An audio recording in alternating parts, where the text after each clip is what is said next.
This is the 2017 Leaving Cert Ordinary Level question C2, Structural Forms, looking at the hyperboloid of revolution. So if we just have a look at the question before moving on. The graphic on the right shows a sculpture in Budapest. The sculpture is based on a hyperboloid of revolution and is formed by straight line elements connecting the circular top to the circular base as shown. Figure C2 below shows the plan and elevation of a similar hyperboloid of revolution constructed using 12 equally spaced elements. So the question asks us to draw the two given circles in plan and locate 12 equally spaced points on the circumference of the inner circle as shown.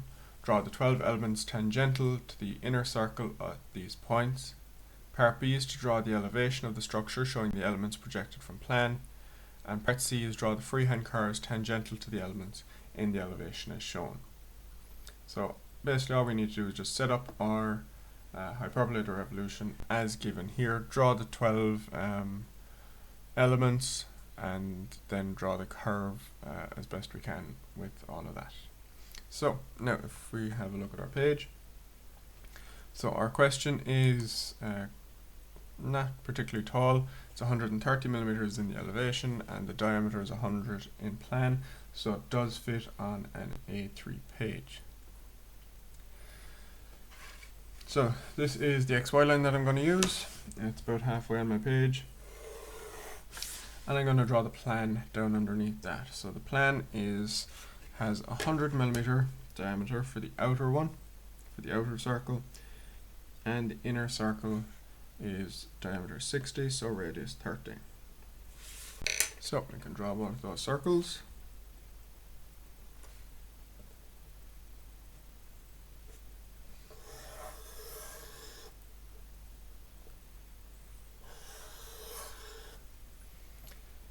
And they are those two circles drawn in plan. So looking at the question again, we've drawn our two circles. We've drawn the outer circle and the throat circle, and we're asked in the first part of this to draw the two given circles in plan and locate 12 equally spaced points. Those equally spaced points are the same as positions on a clock and are determined by, as they show us, our 30-60 degree set square. So we're given 4 points already, 1, 2, 3 and 4. We divide this up 30-60.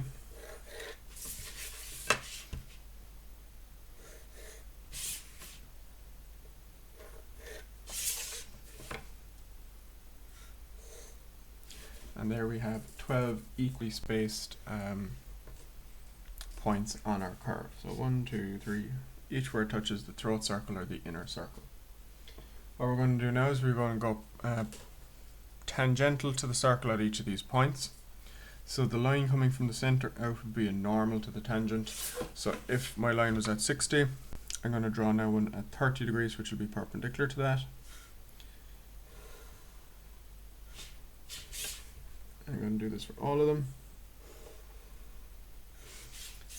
So perpendicular to each of my points.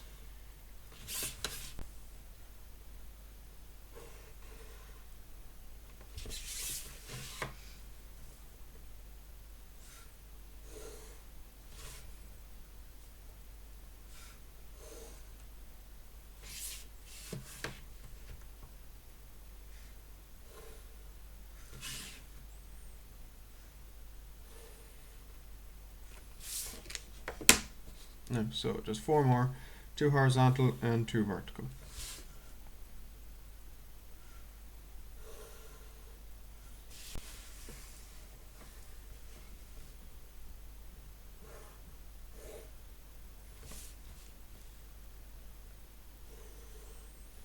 Now, there are our 12 elements drawn.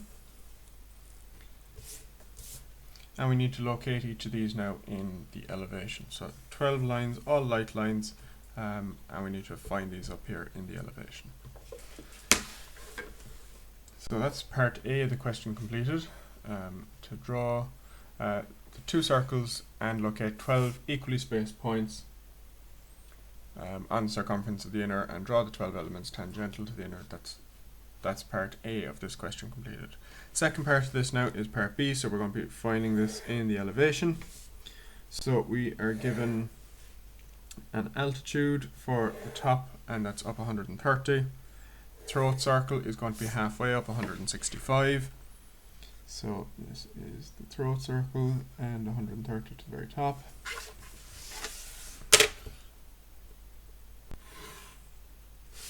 And our throat circle is here in the middle.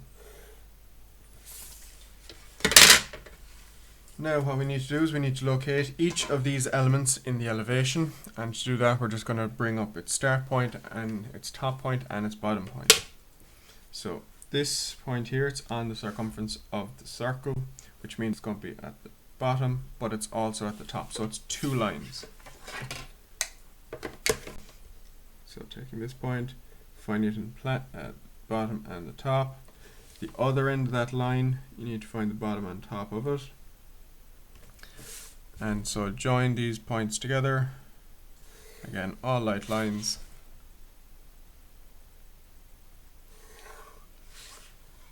So that's the first set done.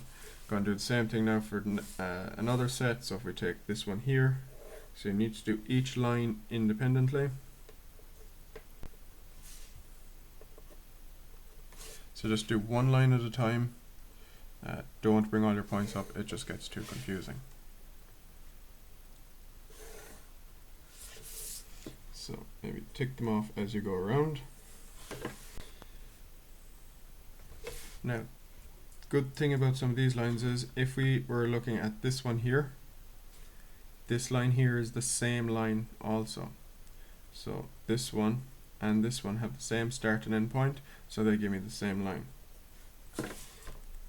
Same for the next one coming up. So start, that's for both of them, and this one also.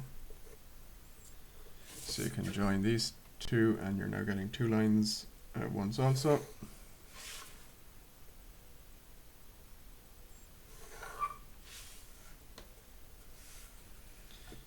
So I have this one, that's the same as the one here at the front. This one I cannot have.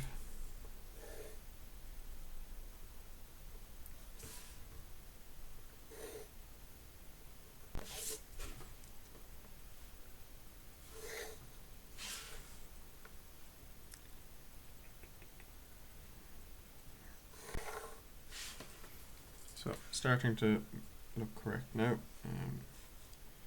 This one, this point, this one here is just a straight line vertical, so we can count that one as done also. That's done. This is done. This one is not. So it's kind of important that you tick them off as you go. It just makes it a little bit clearer as to what's going where.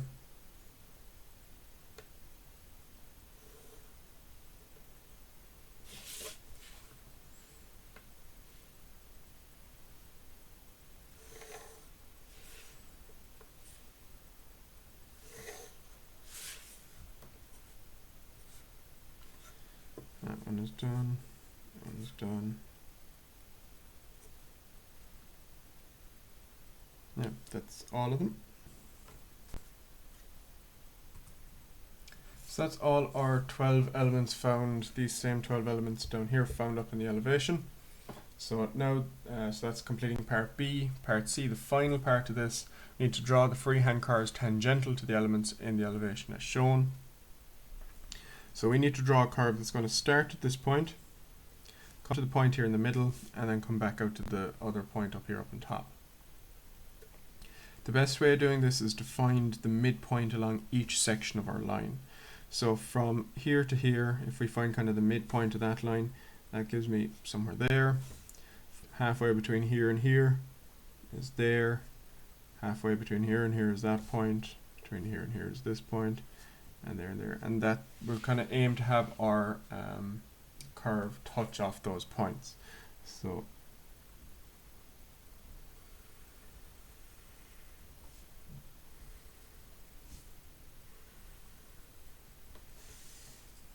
that's one side, splitting the other side again up into kind of halfways. So from point to the middle of this line, to the throat circle, middle here again, and back out to that point. And there we have it. That is this question complete. So we've done part A. We divided up divided up 60/30 and drew our 12 elements. Second part of this, we found each of these elements up in the elevation by projecting the bottom of the point up and the other end of the line up also. So just watch that for the way this is set up, it'll be 2 lines, each one of them, so front and back. So that'll cut down the amount of work we have to do. So we find each of them up here, and then the final part is to draw our curve. And drawing our curve, we're finding about halfway along each of the exposed part of the line.